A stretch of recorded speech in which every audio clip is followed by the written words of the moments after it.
નમસ્કાર મિત્રો, વિડીયોમાં તમારું સ્વાગત છે।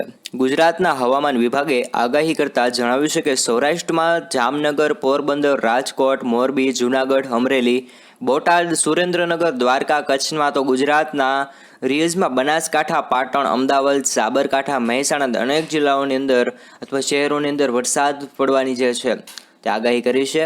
આગાહી 3 દિવસ વાતાવરણમાં પલટો આવવાની હવામાન વિભાગે આગાહી કરી છે, જેના પગલે અમરેલીના વડિયા તાલુકામાં વાદળછાયું વાતાવરણ જોવા મળ્યું છે।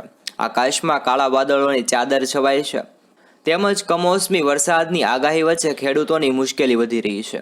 હવામાન વિભાગે આગાહી કરી છે કે આગામી 2-3 દિવસની અંદર 20 થી 21 એપ્રિલ રાજ્યમાં વાદળછાયું વાતાવરણ રહેવાનું છે। કેટલાક દિવસમાં કમોસમી વરસાદ પણ નોંધાશે, જેમાં ગુજરાતના રિયનમાં સૌરાષ્ટ્ર અને કચ્છમાં વરસાદની આગાહી કરવામાં આવી છે।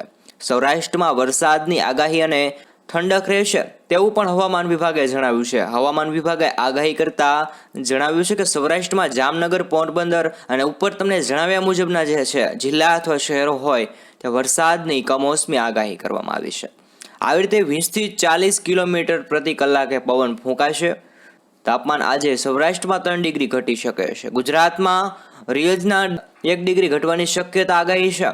2 દિવસ બાદ તાપમાનમાં 2 ડિગ્રી તાપમાનમાં વધારો થશે। આવી રીતે મિત્રો એમ કહેવાય હવામાન વિભાગને લઈ અને ઘણા સમાચાર સામે આવ્યા છે। તો બસ મિત્રો, આજના સમાચાર સમાપ્ત થાય છે। ધન્યવાદ।